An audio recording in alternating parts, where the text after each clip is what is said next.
What's going on, everybody? Welcome to the Run Pure Sports NBA Hardwood Show. I'm your host, Mangone. I'm here with my buddy, Big T. Big T, how's it going over there, man?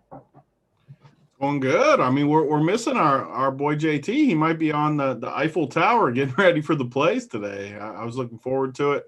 I'm happy to be back in the NBA streets, though. I mean, the last, 3 days, we've kind of been looking at the football. Still played some basketball here and there, but for the most part, I was focused on football the last couple days. Happy to be back in the NBA streets. I had a good night last night for not putting much time into it.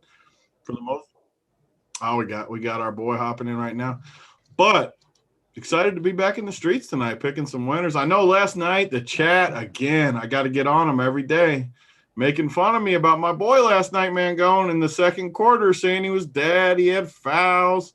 Next thing you know, Mr. Joe gets the job done. 32 fantasy points, I think. Love to see it. Yeah, Mr. Isaiah Joe got there. That's my favorite, right? Everyone complaining at the start. It isn't my favorite. It's definitely the most frustrating thing. Listen, if you're in the Discord chat, don't freak out. Give it a couple minutes. And if you see like Joel Embiid, he left the court with 7 minutes left in the third. And what's that mean, Big T? It means all the garbage time for all them scrubs, right? Why do people continue to tilt in the first half about plays is beyond me. They always get there. It makes me feel good when they start complaining, though, because I know they're going to get home after that. Yeah, and speaking of just getting home, JT, did you just get home? Were you out? Were you hitting the Eiffel Tower? What were you doing there? He can't even hear us. I don't. Yeah, think. I don't know what's going on, JT. I hear you. I hear you, baby. There he is. He's there. I hear you. Sorry, I thought we were on at 5:15. I was busy today, as you can see, fixing my lights.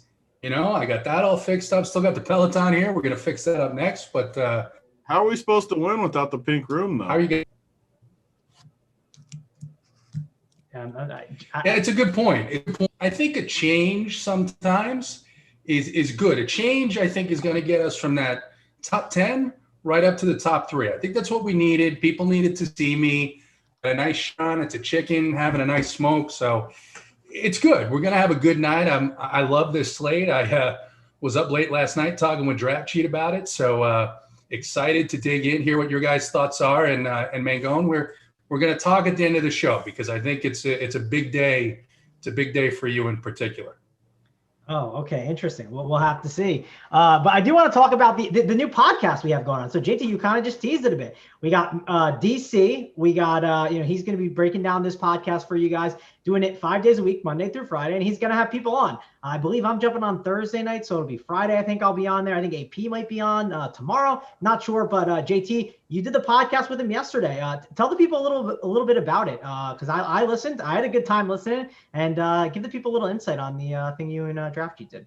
Yeah, I think it's a great idea by DC. Came up with this to do a first look, which is going to be recorded the night before, talking about what's coming up the next day, going into a little bit about what we've seen on that night's slate. We talked a little bit about, unfortunately, last night, some of the mistakes we made, but I was humbled. I was humbled to be asked by DC to join him on one of the very first ones and excited to listen. I know AP is on tonight. He's been in Discord all day. Very excited for this slate. So excited to see what he's got in store tonight for tomorrow's slate. Yep, he has tons of awesome stuff in store. Check out that podcast. Head on over to anywhere you can watch podcasts and subscribe there so you can check it out. Speaking of subscribing, subscribe to our YouTube channel. We would appreciate it a ton. And hit that like on the video. If you hit that like, once we get through a game or two, we'll go back and we'll pick the number of likes that you need to win some swag. Big T, I believe you're going to be hitting FedEx this week, right? You kind of told the people this is the week. Yeah, I'm definitely behind on the FedEx from the weekend.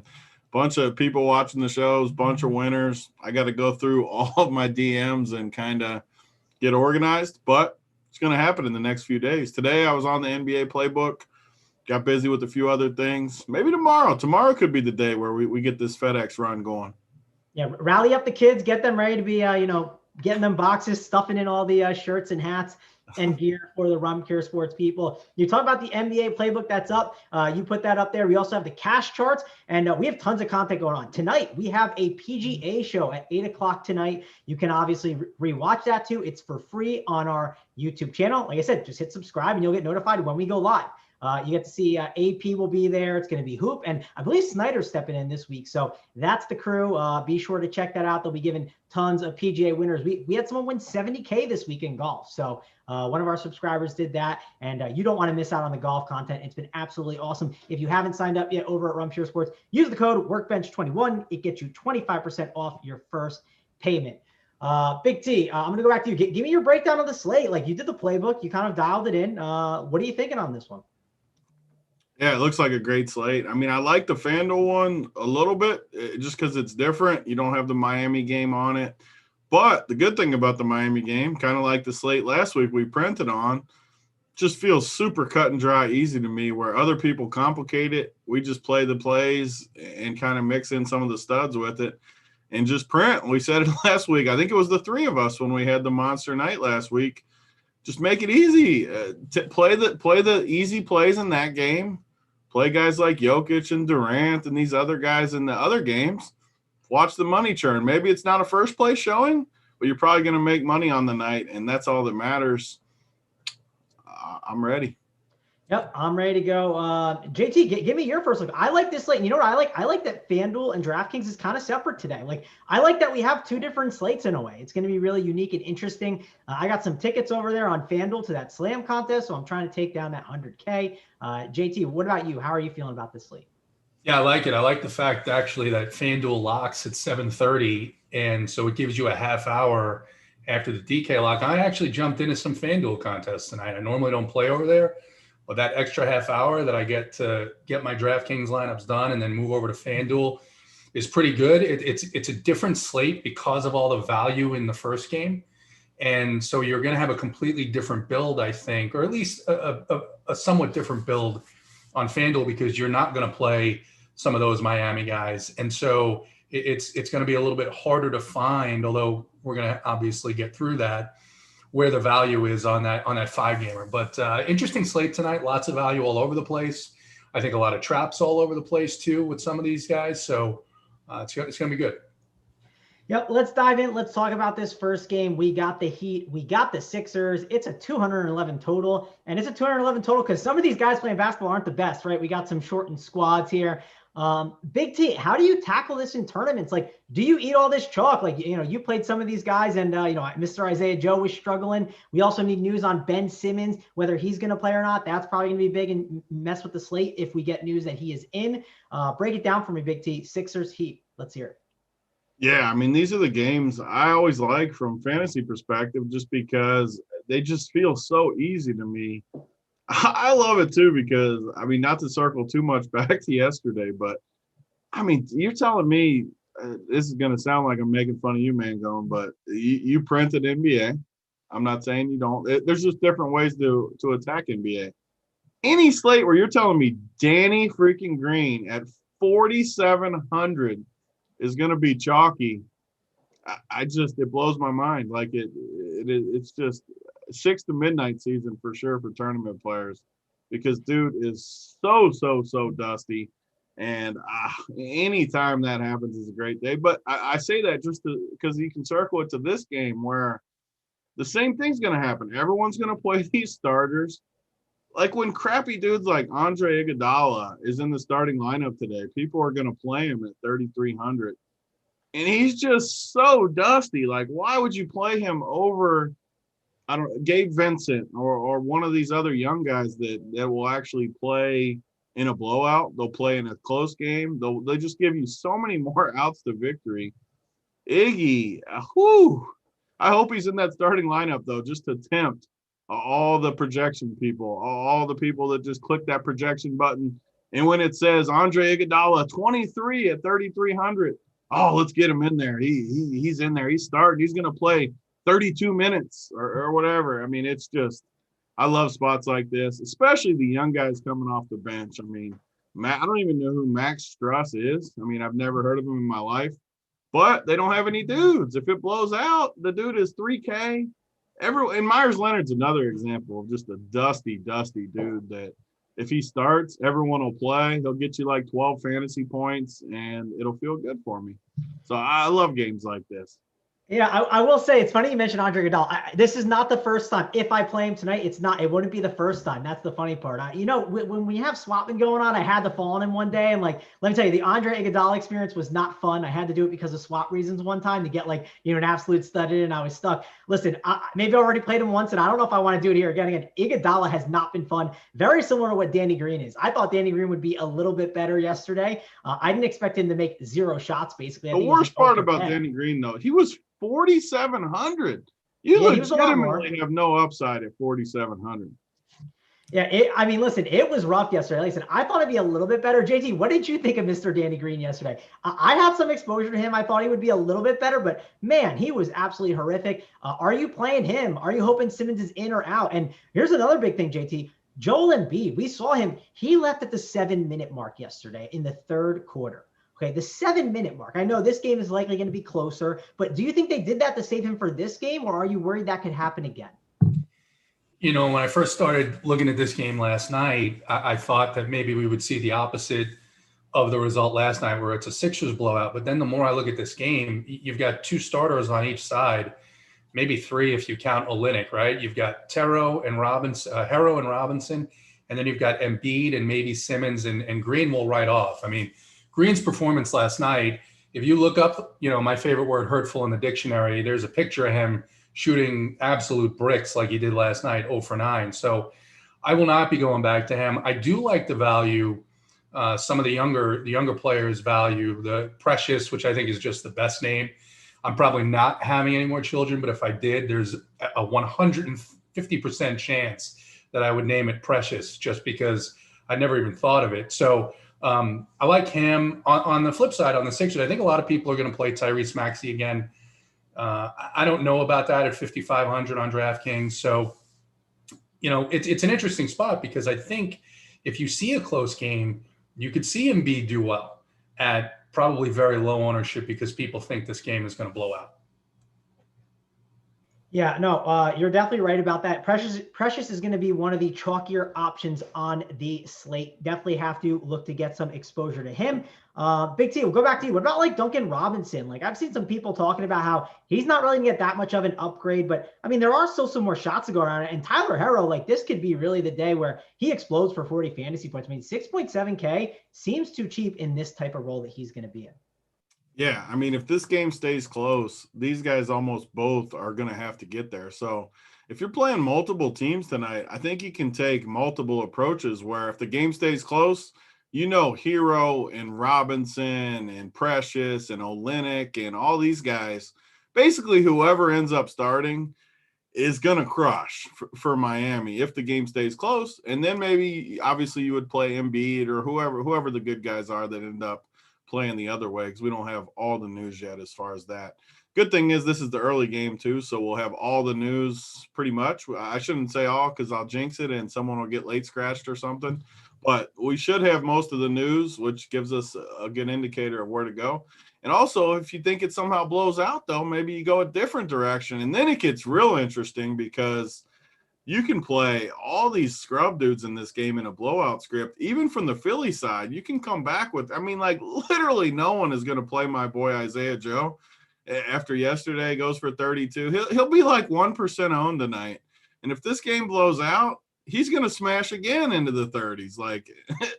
You are going to probably need a blowout run, though, tonight. If it stays close, he's not going to get enough run, I wouldn't think, at 4,400 to get there. But again, it's a shorter slate. We've been smashing these 5-game slates, 6-game slate ranges. And if you do get the blowout, you can really tackle this game with these cheap guys and then put the studs in, which we'll get to later. You wouldn't play any of the good guys in this game, just the crappy guys, and then mix in. We got tons of studs later on the slate. So it matches nicely. No matter what on DK, you're going to need pieces in this game. If it stays close, you're going to need pieces. If it blows out, you're going to need pieces. I like slates like this, because I don't think people play enough of this game. I think they'll there's games we'll get to, like the Utah game, where it's just a total easy fade for me. Just no reason I would play anyone in that game. And I feel like these slates simplify it for you. And I like that. Anytime we can narrow the field is a good day. Well, Tony, how many is too much? That's the question I want to ask you. Like that's a great question to ask, because on yesterday, how many Sixers were too many Sixers? And if you look, like, I mean, you didn't need all of them, right? You didn't need an onslaught of Sixers. So how would you approach that with both sides being low? Because I mean, I think both sides have a chance at, like, at least getting some guys there, right? I don't see it where it's going to be a route where we have basically, no Sixers and no Heat. I think you're going to want some of them on most of your lineups. Yeah, I mean, it's always the hard part for me is how many. Yesterday, for example, I only played one team because I was working on college football, but one team FanDuel, I played 4 Sixers. One team DK, I played 5 Sixers. And 5's probably too many most of the time. I think I get myself in trouble with that, but I definitely think 3 or 4 is okay, especially if they're the cheaper ones. Well, what I really like doing and why I did good on FanDuel, almost shipped, is because 3 of them were cheap ones, especially Isaiah Joe at point guard. Like, no one played him yesterday. And when he got in the 30s, like, it just is a total printer at 3,900. But I don't know. The short answer would be I think you should play minimum 3 and probably maximum 4. But like today, for example, I think there's definitely a path where you play like Jokic, Kevin Durant, and then 6 guys from this game. Like, definitely a path for that for me. All right, JT, how about you? How many Sixers are too many? How many Heat are too many? I want to get your breakdown on that one. Yeah, I think I'm going to lean more heavily on the numbers on the Heat side. I mean, you guys mentioned him and I didn't. Duncan Robinson. Here's a guy who is a normal starter, but he didn't get the price bump that Harrow has. Obviously, Harrow's been on fire. And Olynyk, too, who's been starting, got a little bit of a bump. You've still got Robinson at his normal price. And if this game is going to be close, and quite frankly, even if it's not, at 4,800, he's got to hit 30. I mean, he just has to get you 30 just by being on the court and one of the few guys that's going to put up shots. So Robinson is a guy that I think, yeah, he'll be owned in the 30% range, but he's not going to be Danny Green owned. And on the flip side, I do like Embiid. I think Reed is a guy for Philly who didn't play a lot of minutes last night, who could get run because Mike Scott obviously is either not healthy or just done. So I think there's options there. I just don't know how much of the maxis. I won't have any Danny Green. I don't know how much maxi I'm going to have if I have any at all. All right, let's talk about the next game. And Big T, so you mentioned something just now. You said right before, you're not going to play anyone in that Cleveland Jazz game. And I sort of kind of feel that way too. But what if we get news that Andre Drummond is out, right? That could shake it up and change it a little bit here. So, Tony, I'm going to kick it to you. How are you handling this game? You said you're not playing anyone, but what if the Andre Drummond news hits? Yeah, I mean, if the Drummond news hits, I really don't see who I would play. I mean, I'm looking at it. JaVale McGee, 3,800 against Gobert. I don't know. I think that's okay. I don't think he gets run out for 28 minutes or something, though, just because he never has in his entire career. So I don't know. I don't think his role changes that much. I mean, Thon Maker at 3K or something. I don't know.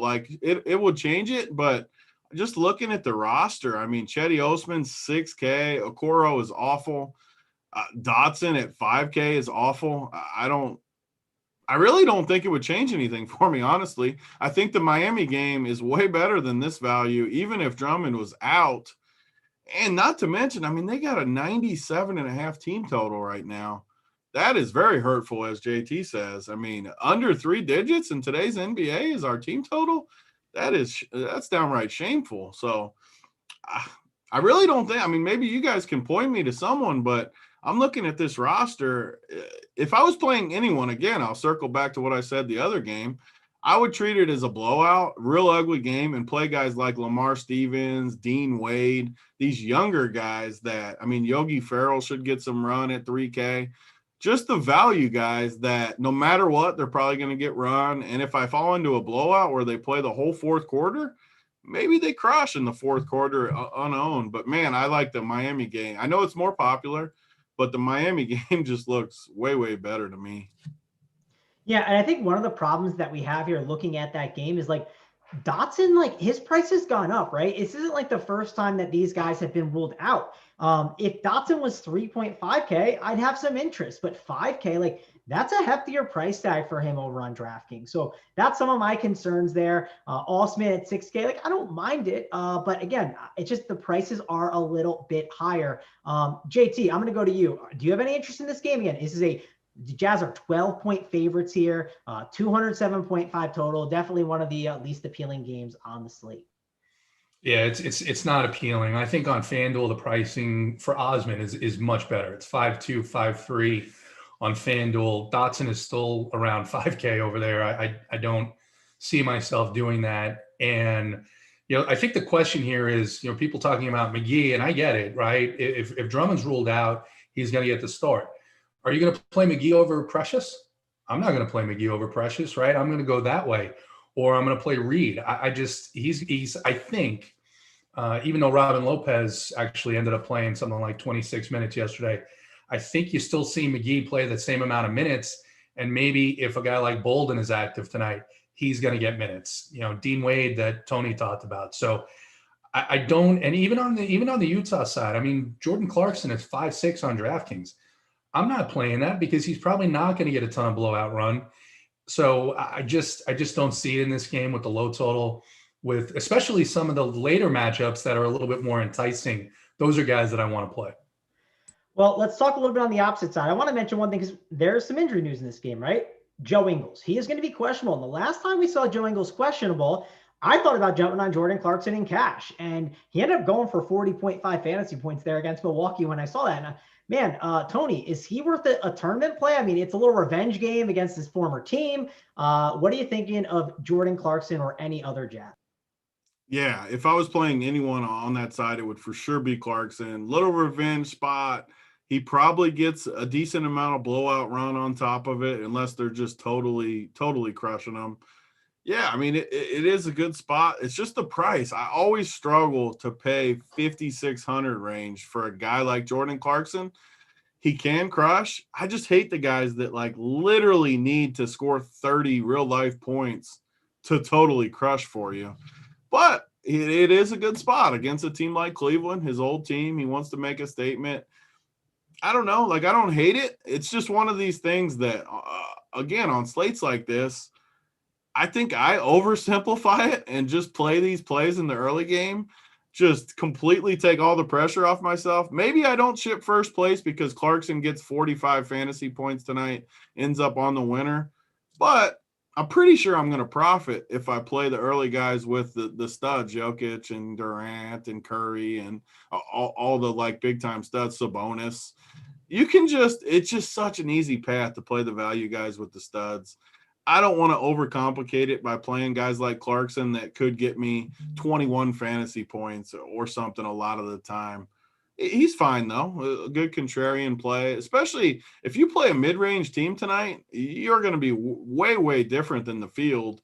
And when maybe just weird stuff happens, who knows? The Denver game blows out and the late game, Oladipo's out, and who knows what happens in the NBA right now. Anything could happen. The mid-range gets you a completely different path. And I think in the NBA, it's never wrong to just play a completely different team.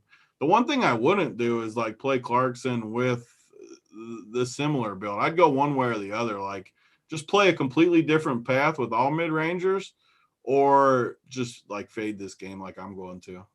Yep, for sure. JT, final thoughts on this game. Anything else you want to summarize here?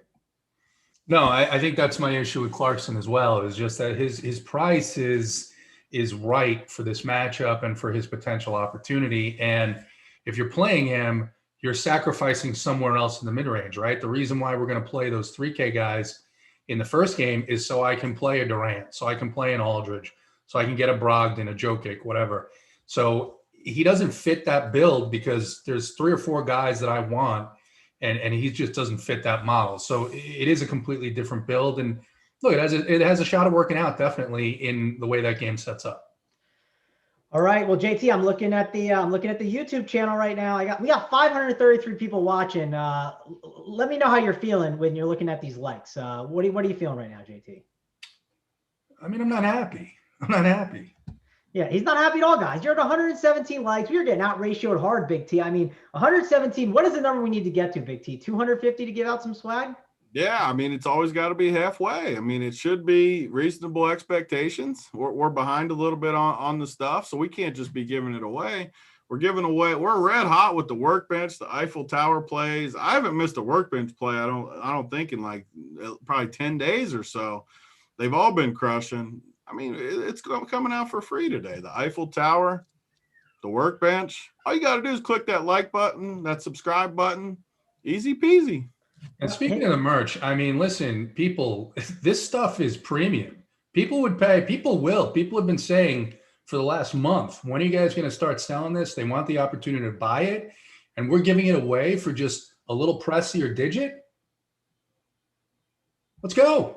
Yep, that's simple, guys. So hit that like, hit that subscribe to get notified when we go live and talking about all the different content that we have over here at Run Pure Sports. We got NFL playoff content. Check that out. We're going to have the Showdown slates. We'll have the 2 gamers, the 4 gamers, which, by the way, Big T, I got to get your take on this. We got the 4-game playoff slate on DraftKings. How do you feel like getting that 4-gamer instead of the 2-gamer? Yeah, I mean, I'm okay with it. Honestly, like when everyone always panics, like it's 2-game, 3-game, 4-game, 6-game, just, well, whatever the slate is, I'll go with it. Like I'm not one of the people that cares all that much about it. We'll still have, I mean, Sunday's still going to have the same 2-game slate. So basically they're just giving us the same thing we would have gotten, except Saturday has a little bit more options. So I'm good with it. I'll obviously play the 4-gamer and then I'll play the 2-gamer Sunday, I'm sure. Yep, I'll be in on all of those. So, yeah, we'll have core plays for you. We'll have tons of different shows. So be sure to check that out over at Run Pure Sports and use the promo code Workbench21 to get 25% off your first payment. Let's go over to the next game. We got the Nets. We got the Nuggets. And I got to go to Tony first. It's his Nuggets, right? And this is a great game. 230.5 total. Brooklyn -1. This should be a fun game to watch, Tony. Break it down for me. How are you handling this one? I know I keep saying it, but last week we were on the show. We talked about the value guys with Jokic and Luka. We ended up shipping all the money that night. It just feels like deja vu to me. You play the value guys, you play Jokic and Durant, and you go collect your money. You head to the workbench. You maybe spray it all over the bed if you want before you get started. I mean, it's easy peasy. Like Jokic is going to crush Brooklyn tonight. Like, unless this game blows out or something happens, foul trouble, same stuff we always talk about, which always can happen in the NBA. Jokic is going to smash. The Nets cannot guard someone like Jokic. And the flip side is the Nuggets have no one that can guard Kevin Durant. So you literally get the perfect matchup both directions, huge totals, tight spread. I know it's going to be popular. Again, sometimes you got to eat the chalk. We'll find a low-owned guy somewhere. Play Jokic, play Durant, play the value, go collect your money. Yep, definitely am with you on that. Let's play some Durant. Let's play some Jokic. JT, how about you?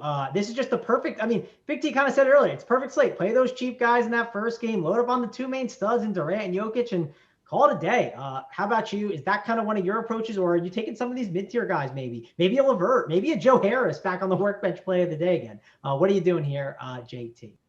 Yeah, I'm starting every build with Durant, and I'm going to pair him with Jokic in a lot of them. I just think, I mean, centers for the last 3 years have been smashing the Nets, and Jokic is, a top 3 center at least in the NBA. There's no chance that they're going to slow him down tonight. That's very hurtful calling him top 3. Very, very, very hurtful.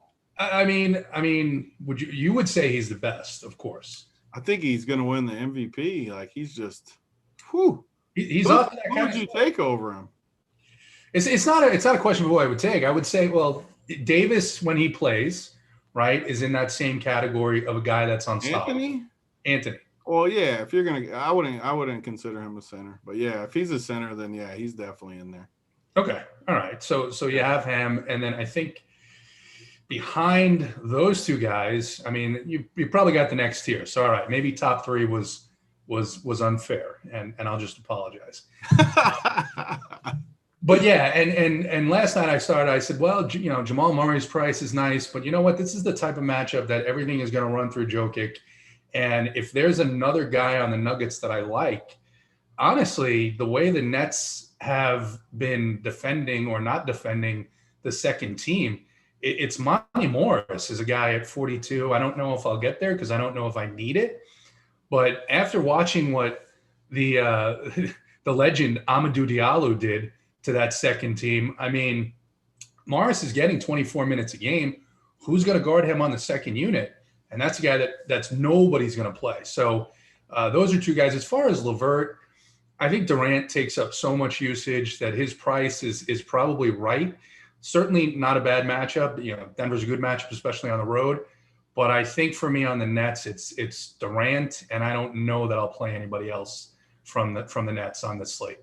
Well, how about LeVert? Like, there's no interest in him. Like, he's in still a spot where I think he feels priced up, but he still has a ceiling. If he got 50 fantasy points today, you would not be surprised at all, JT. No interest in going to a guy like Karis LeVert today? I really don't. I really don't, because he's in that price point that is probably a price point that if I'm going to go there, I'm going to go a little bit higher to get up to a guy like Brogdon. I'm going to go a little bit lower to play LaMarcus Aldridge, who's a guy that I really like today against a Thunder team that doesn't defend with DeRozan out. So he just doesn't, he's not a bad play. He's got a solid floor.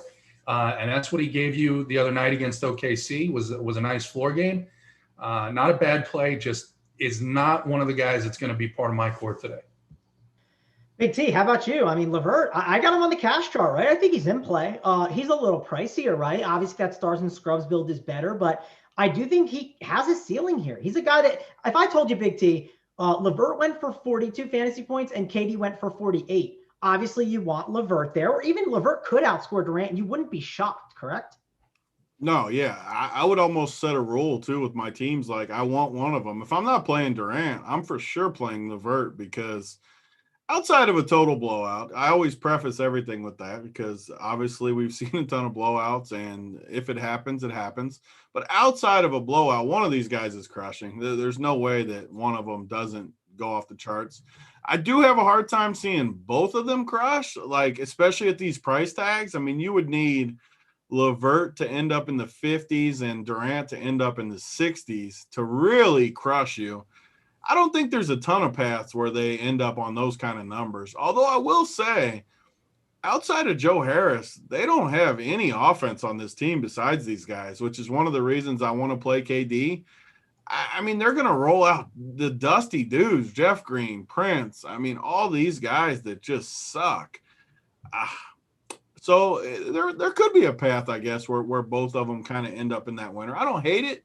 I just have a hard time seeing him make me pay too bad at $7,600, that price tag. How much is he on FanDuel? He's $7,900. Yeah, I mean, I'm not going to say he's a bad play, because I'm definitely going to play some. What I'd really like is to play all three of them, like Jokic, Durant, LeVert. Maybe this game stays close, shoots out. I don't know. I'm fine with LeVert, put it that way. All right, yeah, no, like I said, I'm curious, because I heard JT saying he was mainly into Durant, and I was just shocked to hear that. I didn't think that was someone that would just be completely off of his radar. Big T, any other guys on the Nuggets you have any interest in here, or do you want to move on to the next game? Yeah, I mean, I tried. You guys know how I am with my Nuggets, finding some plays. I don't see much out there tonight, though. I mean, against this team, JaMychal Green is okay. Like, if I landed on JaMychal Green as my last piece, I mean, sure. But the problem is, and like JT said, Monte Morris has been really good with the second unit. The problem is, though, are you going to play a Monte Morris, or are you going to play some guy from the first game that you have monster ceilings with? I have a really, really hard time playing Monte Morris over one of those guys. And on top of it, you got all the late value, which we'll get to, that you could backload some teams and see how the news breaks. It's just a tough spot to play guys like that. And I'll more than likely be off. I'm trying to make a case for any of them. Barton, I think, is the only one that I would consider to have a ton of upside. I mean, he could get you in the 40s at unowned in this spot. They don't really have anyone that can guard him. MPJ hasn't been officially ruled out, has he? Or has he? Dude, MPJ has not played in so long. Like, I don't think he's playing. Yeah, I don't know what his deal is. I thought it was just a COVID thing, and he just has not played in like forever, it feels like. Yeah. I doubt he plays, but I'm just keeping an eye on it because one of these days that he's just going to pop up and they're going to be like, he's back in or something. So I don't know. No, nothing yet on him. Let's move on. Let's talk about the next game. We got Spurs and we got Thunder, and this is definitely an interesting one. 218.5 total. You got a 3-point spread between these two. JT, kick it off for us. Two teams that play a little bit fast and a little sloppy, and there's some injuries here. Break it down for me. Yeah, so DeRozan is going to be out. DeRozan missed the last game, and Aldridge had an okay game. He did well for his price, but this is a spot where teams have really beat up on the Thunder down low around the basket. And, who's going to guard him? Horford, Muscala. I just don't see it at his price. They still haven't priced him up. I remember his first game back against the Lakers, he was $6K. I didn't play him because I thought he was only going to play like 23, 24 minutes. And his last 3 games, he's been up over 30 minutes, as high as 37, I think. So he's a guy that I'm looking at. I'm looking at Lonnie Walker again, even though his price went up a little bit.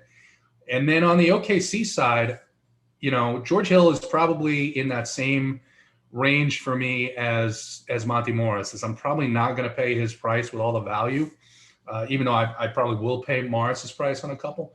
And then Shea is the guy on this team that I think is very interesting. The way that guards have attacked the Spurs, I think, is in a good spot. And I can't forget about DeJounte Murray. I think DeJounte Murray is in a very good spot here. So I think it's an opportunity to add to the Miami value with, Durant, Jokic, Aldridge, and then pick one of these guys, maybe Lonnie Walker on the Spurs. Yeah, I like DeJounte Murray a lot here. Big T, is there any chance he kind of somehow gets lowish owned, or are people going to play him instead of like a LeVert? You can't play all these guys, right? You can't be playing Harrow, LeVert, and Murray, because then you can't get Jokic and Durant. So what's kind of your breakdown on that? Because there's a lot of good guys at the top. I even talked about Sabonis, who's up at the top. So a lot of good guys in the mid tier, and there's a lot of guys at the top. What's your thoughts on Murray's ownership in this spot? Yeah, I think he'll be somewhat low owned just because this mid range is tough today, where you just don't, it doesn't fit with the roster construction. The weird part about this slate too is I'm kind of talking more from the DraftKings perspective, but like FanDuel, everything is so different tonight because the Heat game isn't on it, where a lot of these guys I think are much better plays on FanDuel, obviously, like DeJounte. I could see myself definitely going to a play like that more on FanDuel than DK. I mean, you look at the prices, he's 7,500 on FanDuel, but there's not as much you kind of want to fit in the cheap range on FanDuel. So the mid-range build, I mean, Aaron Holiday, who we'll talk about, I'm just never an Aaron Holiday guy. I think he'll end up somewhat popular on FanDuel at 3,500.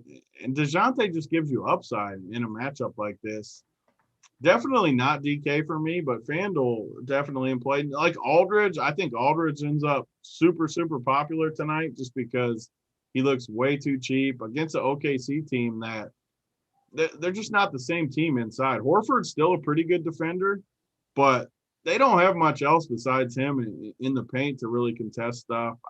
I'm slightly worried about Aldridge just because I do think like Horford matches up pretty good with them. I don't know. I think I'll end up fading most of this game. Like I said, this is the game where people play guys from this game. I know it sounds like I'm just making it such a simple slate, but it feels like that to me. And NBA's been going so good. I like when you're in the zone a little bit with these things. It just feels easy to me. I don't necessarily want to pay 7,200 for DeJounte. Aldridge is fine. I just don't find myself landing on him if he's the last piece. Obviously, he's good. I mean, he's 6,300. He's projected for 39 points or something. So I would take the under on 39 for sure. But either way, he's a really good play. And I think Horford's pretty sneaky on FanDuel just because, again, it's a different slate. And I'm going to have a hard time not playing Jokic for sure. But there's not as much value on FanDuel. It gets interesting in there where you gotta find some stuff some places, especially if you want to play Durant. Where, I mean, I still want to play, in my core, I'll probably still play Jokic and Durant. But if you're playing 5 or 6 teams or more, I would play some Horford for sure at 5,500. That is way too cheap for Horford in this matchup. I could see him and Aldridge kind of going back and forth a little bit in this game. 2 veteran guys, decent matchups. So to simplify, though, I like this game way more on FanDuel, obviously, than DK. Yeah, no, I think that makes a lot of sense there. Aldridge, you talked about him a little bit. I think he's a better FanDuel play than a DK play. I am curious about Keldon Johnson. He's another guy that I think could be in a good spot. I was looking at some matchups, and I feel like maybe for everything I'm reading, it says that Dort's going to cover him. And if Dort's on him, that would be a problem for me. But Keldon Johnson definitely has seen a nice little ceiling. He could be an under-owned guy that could be interesting there. JT, I'm going to go back to you. Talk about some of these OKC guys. Give me some of your favorites. Like SGA is another guy you could spend on today, right? Like he's a great option to go up to at the top. But I don't think many people are going to go that route today. So talk to me about it.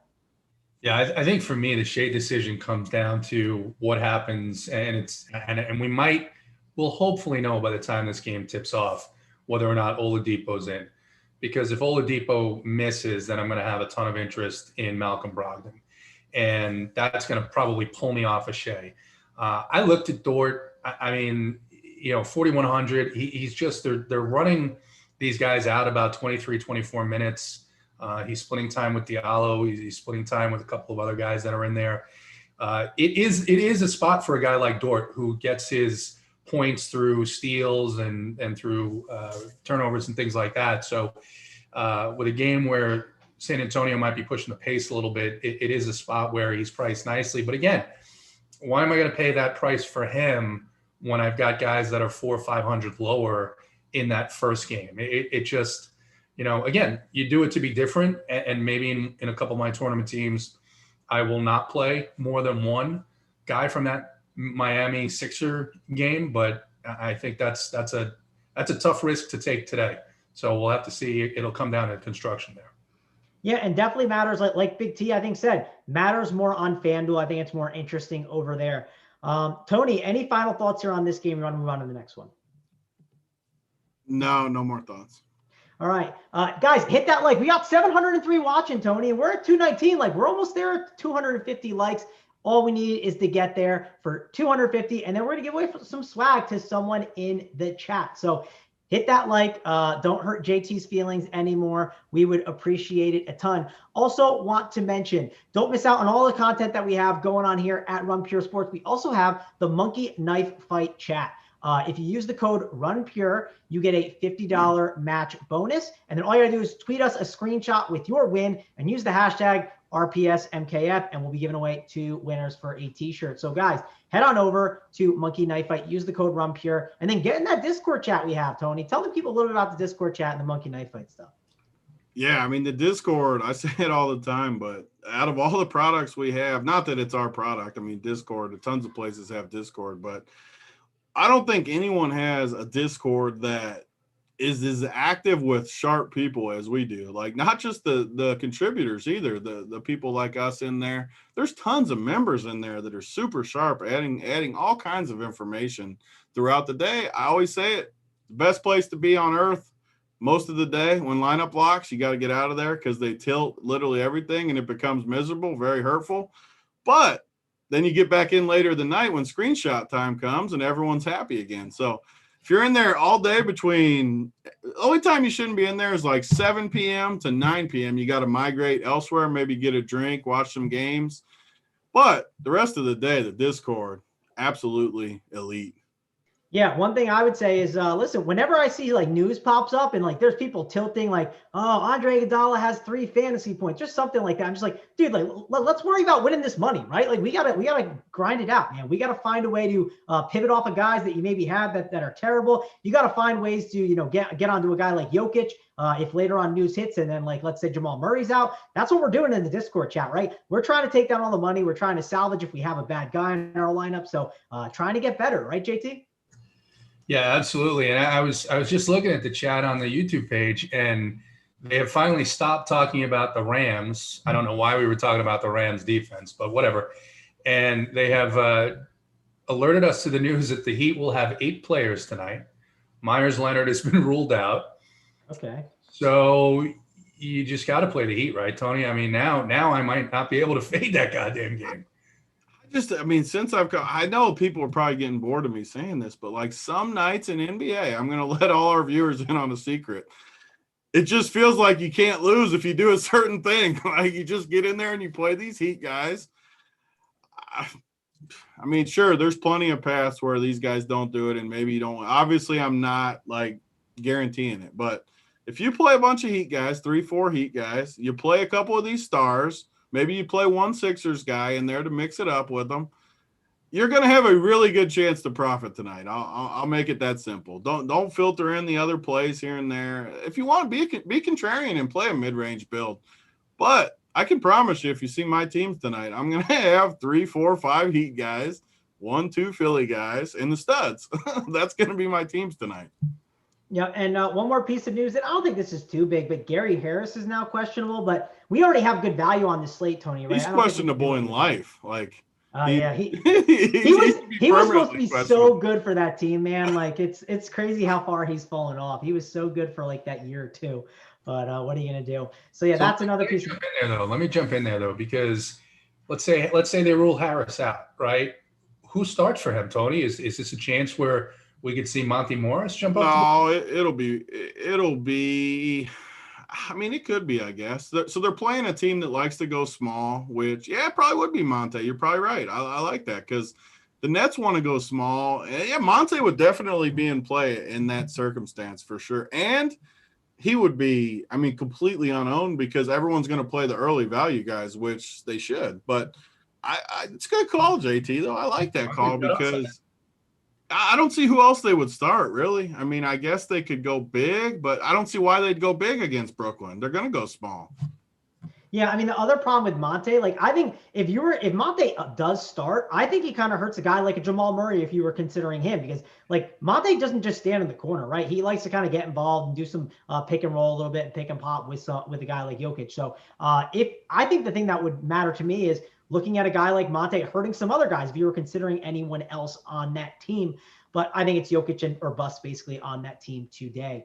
That wraps it up for that one. Let's go to the next game. If you guys get any other piece of news, please drop in the chat and we will discuss it as we get the news. But next game up, we got the Lakers, we got the Rockets, 222 total. And the Lakers, they're favorites here. We got John Wall, who's questionable. Hopefully we get that news coming here soon because that could be really big news on this slate that I don't think anyone's talking about. JT, kick it off for me. Is James Harden going to be on your radar if John Wall gets ruled out?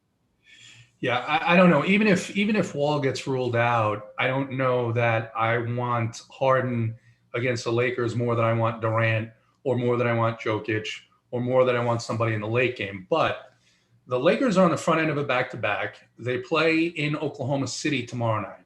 That's a much better matchup for Anthony Davis. So I would not, if there's a guy that might be ruled out because both he and LeBron are questionable, I think you could see, and there's some things I'm looking at where the books think that this is possible too, or likely, that you see Davis ruled out and LeBron play, and then Davis will play tomorrow against OKC. Maybe they both will.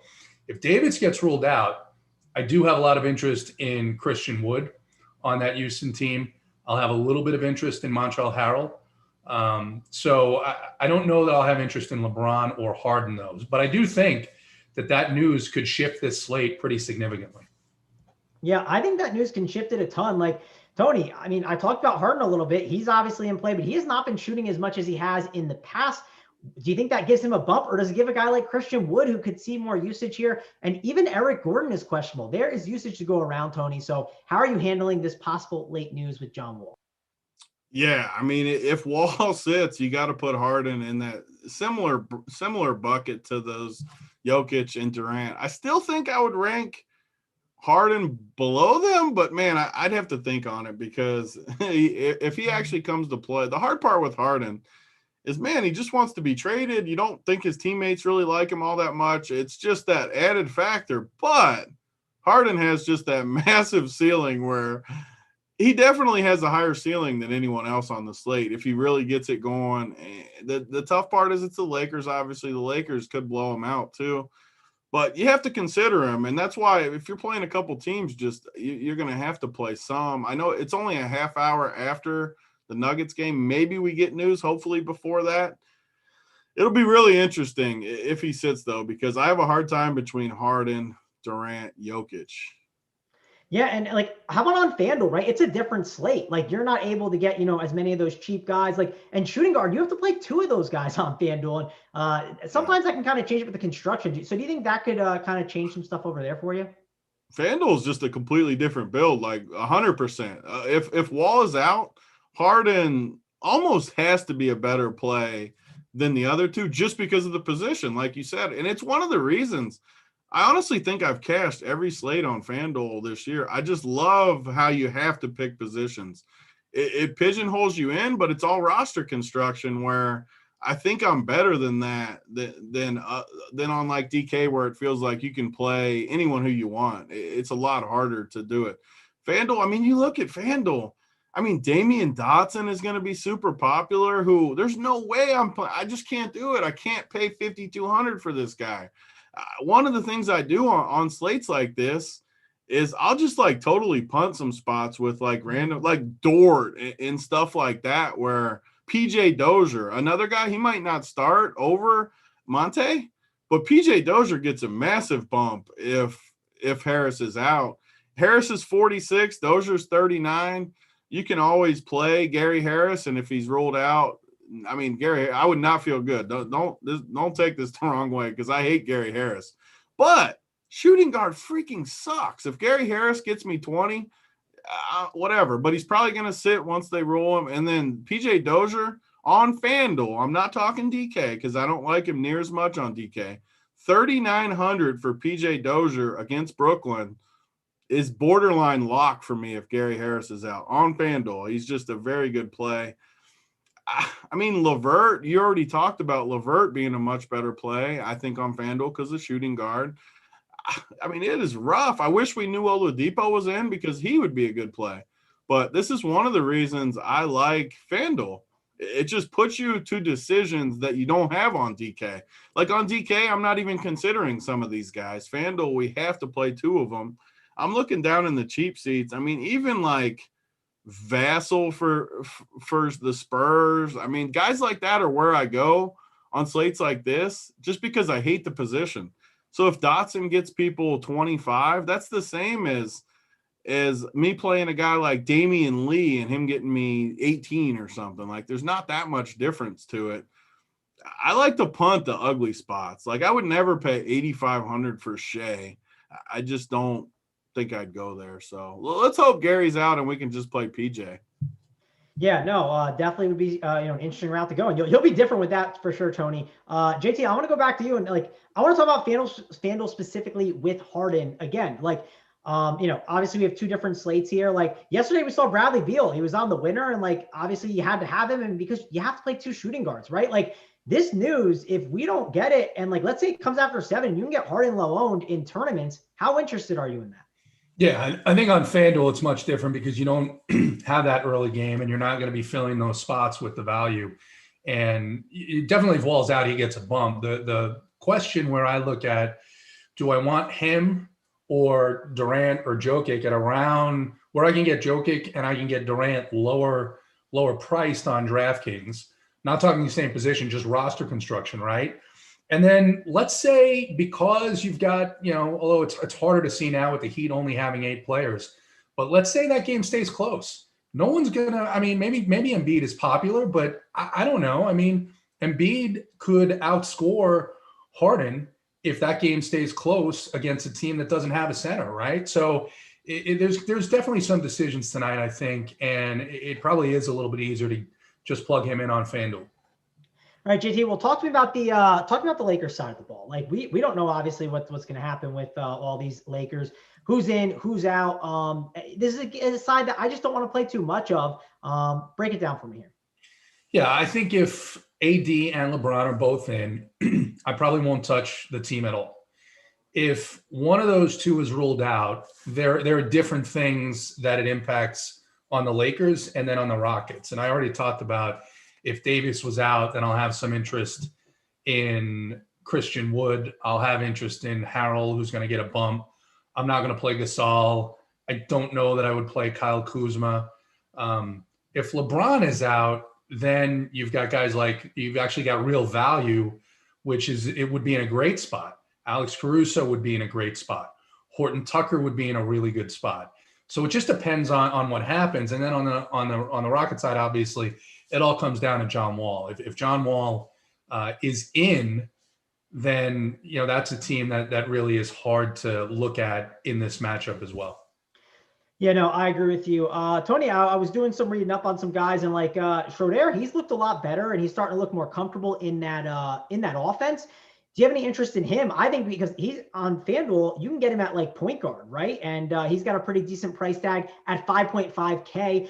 So I thought he was someone that I was kind of considering get some exposure to over there. And like LeBron and Davis, like I don't know if they're going to play, but it seems like they're just always questionable and they just kind of play, and it's not, they just keep playing every single game.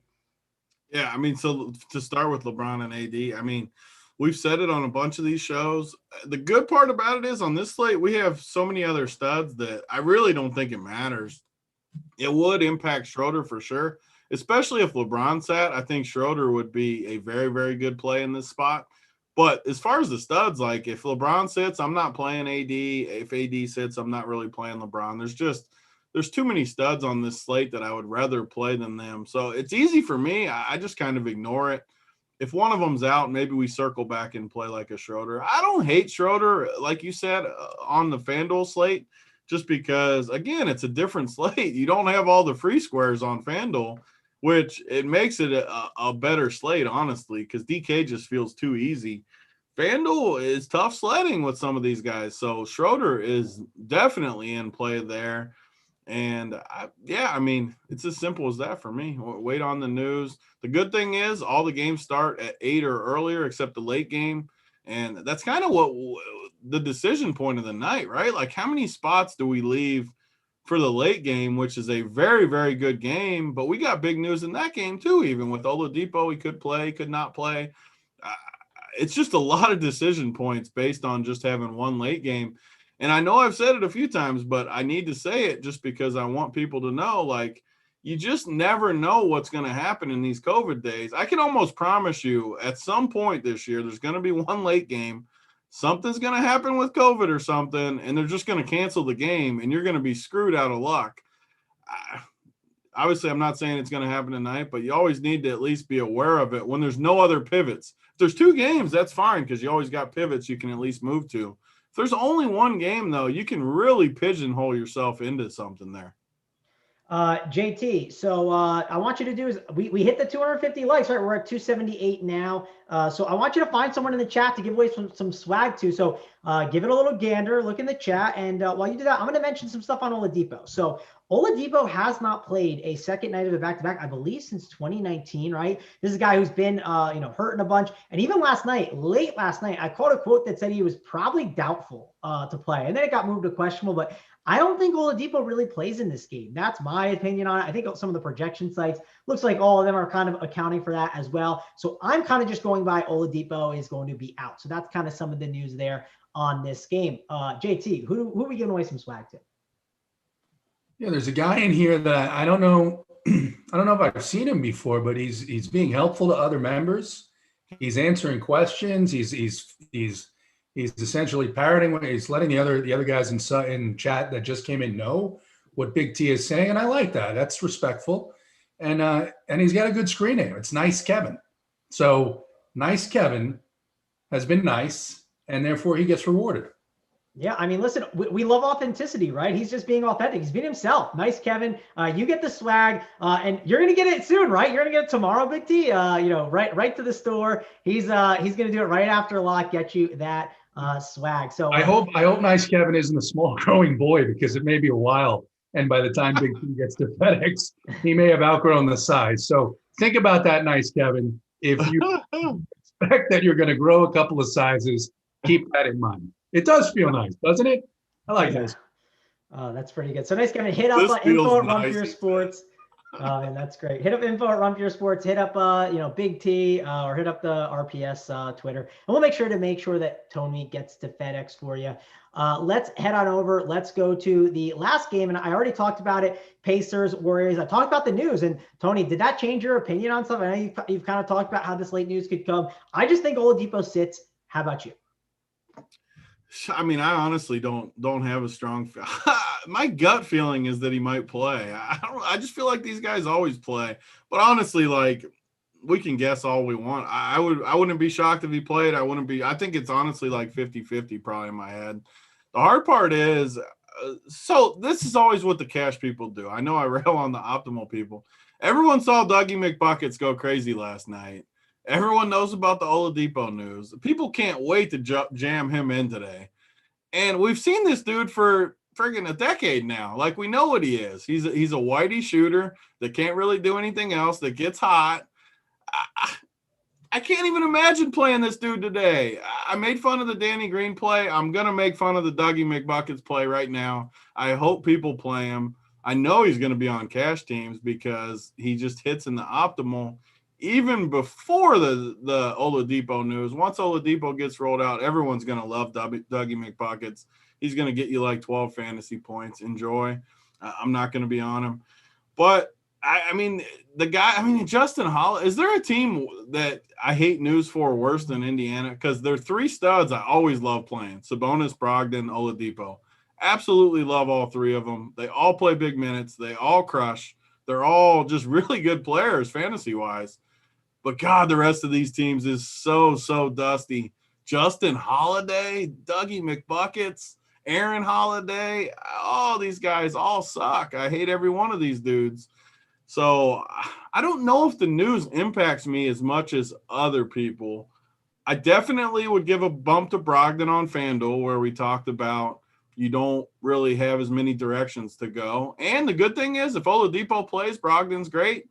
If Oladipo doesn't play, Brogdon's even better. So you're in good shape either way with Brogdon. The news doesn't really impact me all that much. And I'm good with that. And I really don't think I'm going to play anyone else because I like the Heat value more. I like all of the Heat guys better than any of the Indiana. And then I don't have to wait for the news. The Oladipo news doesn't impact me at all with my teams. People can wait on it. Maybe he plays, maybe he doesn't. But I think my Heat guys are better than every value guy in this game, no matter what happens. So that's the direction I'll be going. All right. Well, JT, so Aaron Holiday has popped like all season. He's had like moments where he's popped out. And I know I'm not going to ask Tony this question, but Oladipo's usage has to go somewhere. If there's a day it goes somewhere, you'd assume it could go to Aaron Holiday today. Now, I don't know if I'm playing him yet because I'm scared to play him, but I'm considering him. What's your take on Aaron Holiday? I'm scared to death. And like the depot usage has to go somewhere. It's not like it's just going to go nowhere. Is it going to all go to Brogdon? Is some of it going to go to Sabonis? Like, where is that going to go, JT? Yeah, I think I'm with Tony on this one with the value. I think I'd rather play the guys that I know are starting at the beginning of the slate. Aaron Holiday, I think, was in the 888 winner last night. He got 11.5 DK points, but the lineup around him was great. And hold on, JT, you can't win if you get 11.25 from it's happened like every slate too, by the way. It just keeps happening. Yeah. My favorite is the Alex Len one. Did you guys see that? Alex Len had a 0. The dude won 100K for like $8, right? It wasn't like he was in the 888 or the 555. The dude was in like the biggest contest in the industry, and he had a 0 from Alex Len. Yeah. And on McDermott, I think if you didn't play him last night, you shouldn't play him tonight because he's unlikely to repeat that performance. I do like Brogdon here a little bit. And then on the other side, they're a full healthy team. They're priced right. If you wanted to take a shot, I would probably take a shot on Curry just for ownership, but because nobody's talking about him with these other guys. And obviously Curry's got that upside against this team.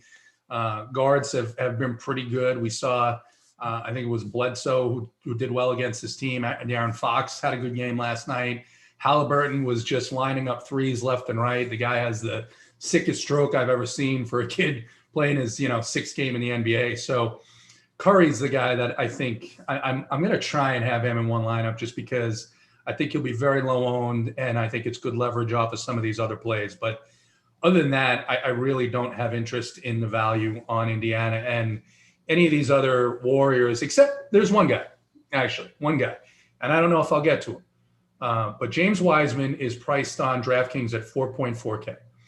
Everybody played him at 4.9. People even played him at 6.2 against Milwaukee, and he did well. He hasn't been getting the minutes. I get that. His recent game logs look very hurtful. There's no scoring. There's nothing going on. But they're going to have to defend Sabonis and Turner. They're going to have to compete for rebounds somehow. And I think Wiseman's another example of someone who people aren't going to roster because they're going to focus on these early games.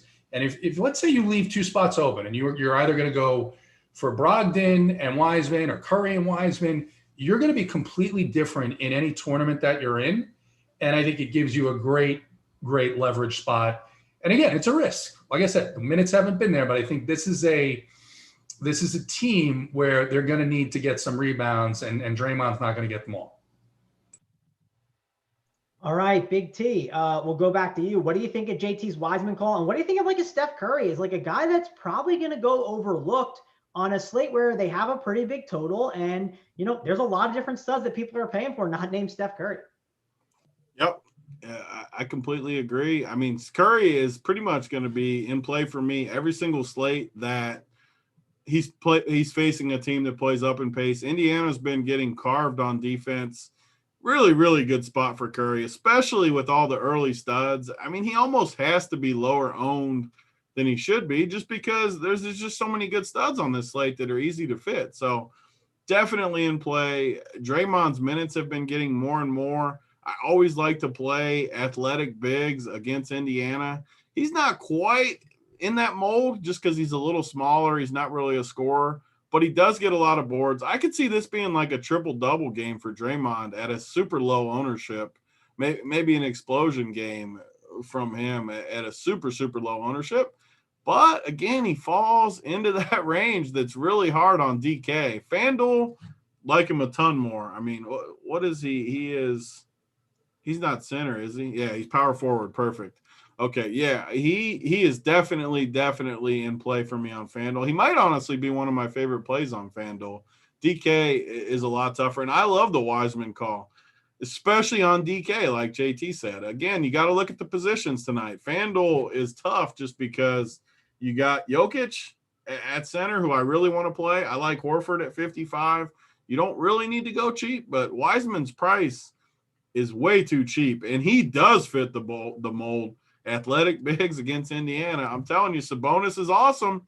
He's really good, but he also doesn't block out, doesn't keep people off the glass. And Miles Turner has the slowest feet I've ever seen in my life. Dougie McDermott is faster than Miles Turner. I mean, he's slow. His feet move. They're like concrete feet. They just don't move. So the guys like Wiseman are going to eat up that. I like the Wiseman call a lot. If I'm playing like 3, 4, 5 teams, I'm definitely going to backload one team with like a 3-2 stack here where I got 5 spots left. And who knows? We'll wait on the news, just see what you got and kind of fill in the blanks here. Maybe you play 3 early guys, 3 value guys, and kind of filter in here. You got Curry, Draymond, you got the 2 studs, Brogdon, Sabonis. You got a ton of ways to go in this game. So for me, I think I'm taking a simple approach, pretty much fading it on my main team probably, and then I'll backload a few teams where I go heavy on this game. So either fade or heavy is my approach. All righty, guys, please hit that like, hit that subscribe on the video. We'd appreciate it a ton. Also want to mention, we got the final countdown coming up with JSU and Holden. They'll be breaking down the games, going up the lock, and answering all of your questions. So be sure to check that out, and don't miss at 8 o'clock. If you subscribe, you'll get the notification here for free on our YouTube channel, our PGA show. So be sure to check that out. Hoop will be there, AP and Snyder, breaking down the Sony Open for you guys. Who are we going to first? Big T, JT. Who wants to kick it off with their play of the day? Got to go to the Eiffel Tower first. I mean, all right, JT. Yeah, so we were on the show last time, and you introduced it as Mr. Damian Lillard, which was the best, man. Not Lillard, Mr. Damian Lillard. So give me the Eiffel Tower play of the day. Got like a 70 piece in 3 quarters after debuting it. Yeah. So JT, who you got today? Is it Wiseman? I mean, does anybody care how his name is pronounced when he goes off like that? No. He's forever known as Lillard now after that 70 piece. Yeah. So listen, what I said was this is the play that gets you everything on the workbench, the full menu. Puma came up with the Eiffel. It's actually, I talked to Holden today. It's something I would have expected from Holden, right? Because Holden, Tony, while you and I were watching Schoolhouse Rock and Land of the Lost on Saturday mornings eating our cereal. Holden was watching porn, pounding it, smoking a cigar, right? And that's what I would have expected out of him. So I had to actually look up Eiffel Tower because I didn't grow up on porn. But whatever. So I was going to go with Duncan Robinson because I think he's a guy who's going to shoot a bunch of threes. And we've seen the Sixers just be unable completely to guard those shooting guards. You saw what Beal did to them. A couple of other guys. I think LeVert had a great game. But I have to go a little bit off the board. I have to go with a guy that I don't think many people are going to play. And I've learned with that DK algorithm, once that price reaches a certain point, it's just pop time, to use a term that would fit with the Eiffel Tower. And I think that tonight's Eiffel Tower play is James Wiseman. All right. Well, let's give Simon some time to put up the graphic. I mean, Big T has been crushing it. He had the Wancho call. I don't know how last night's college football one went, but, maybe it was enough to get the job done. I think he got one. Well, I broke into the NBA one and gave out my boy, Joe. Oh, yeah. You gave up Mr. Isaiah Joe. So that was good, too. The streak has been nice for the college football guy did anyway. He caught like that 40-yard post. He did decent. It wasn't a.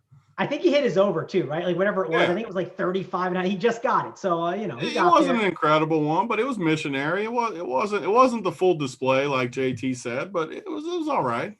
Yeah, helped get you Devonta Smith and Najee Harris and all the guys. But Tony, the graphics I'm sure is up right now. We're peeping through the window.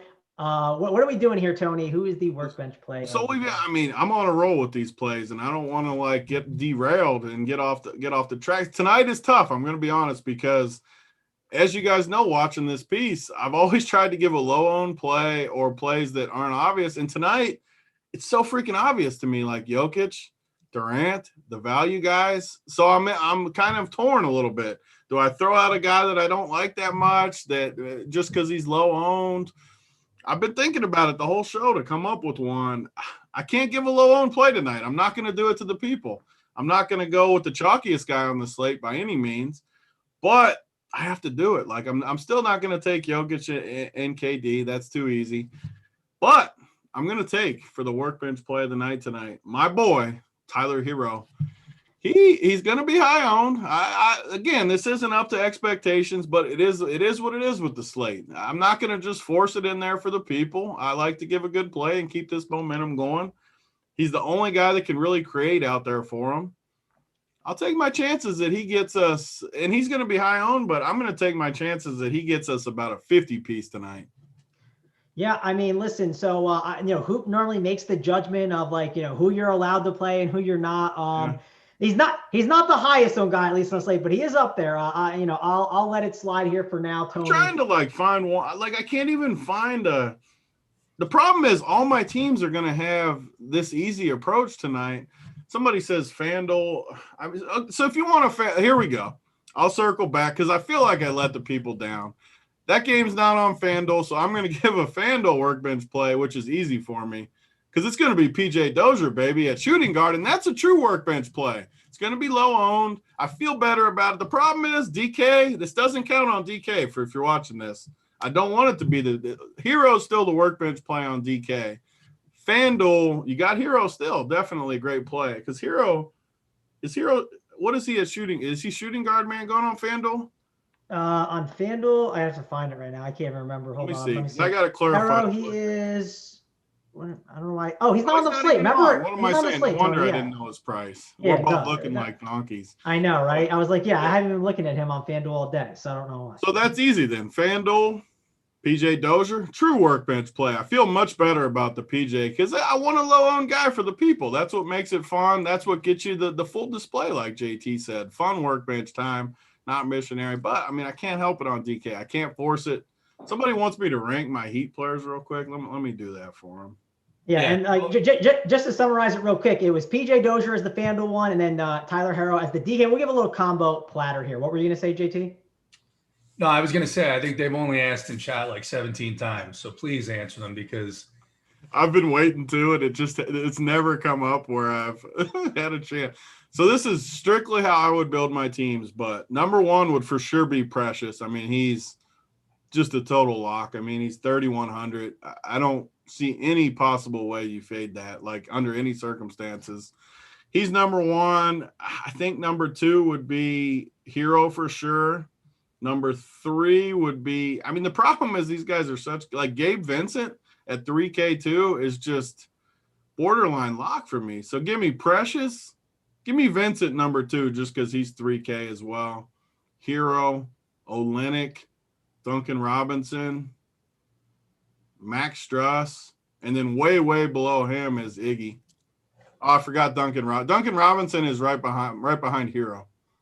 All right. The worst play, though, for sure, if you're looking at my rankings, is Iggy. I hope they start him so all the donkeys can play him, but Iggy is not in play for me. Would he be? Would you say Iguodala is 12th out of 8? Yeah, he's below Myers Leonard, who just got ruled out. Yep, no, that makes sense. And Tony, my pick, I like Schroeder, man, on FanDuel. You missed the opportunity to come in with Iggy right behind me. Like, I'll go with Iggy. No, I'm not. I mean, I'm not going to do that again because that's what I did last time. But by the way, can I break in here? Break in. Go ahead, JT. This is an important pick because we're coming on, and you're my guy, right? You had the Isaiah Roby info in chat to help me take down a bunch of money. You're my baseball buddy. We do this all year, but Millsap, whoa, oh man. So this can turn into the let's be friends play of the day, right? This has to be a good one. Yeah, no, I like Dennis Schroeder a lot. And again, I'm focusing on FanDuel today because I got some tickets into that big, slam contest to try and take it down. And he's point guard eligible. I think he fits there well. He's 5.5K. Mr. Dennis Schroeder at 5.5 on FanDuel specifically is a guy that I really like in this spot. I think he makes a ton of sense. And, you get a little added value. What if LeBron does sit? What if something does happen crazy with COVID or an Anthony If Davis? LeBron sits, you're definitely going to be on the workbench tonight. Oh, yeah. And again, I'm not expecting it, right? But it could be a pleasant surprise, right? So, give me Mr. Dennis Schroeder. That'll be my guy on FanDuel. 5.5K. Lock him up. I'll be probably overweight on him in those contests. But we got to get out of here, guys. We got the final countdown. I forgot about one dude just because our boy K Fallick just keeps sending me messages in my DMs here. He just loves this Chris Silva tonight. So K Fallick super sharp. I definitely don't like Chris Silva because I think he sucks, but K Fallick is super sharp, and the dude is 3K. I'm never going to have a problem with a 3K dude in an 8-man rotation. So he is definitely in play. I don't like him as much as the guards, but absolutely in play. And K Fallick likes it, so it has to be a good play. There you go. And you can find K Fallick always in the Discord answering the questions for the people in the chat. Be sure to get in that premium Discord. But we got to get out of here, guys. We got the final countdown with Holden and JSU coming up for me, Mangone, Big T, and JT. We are out of here.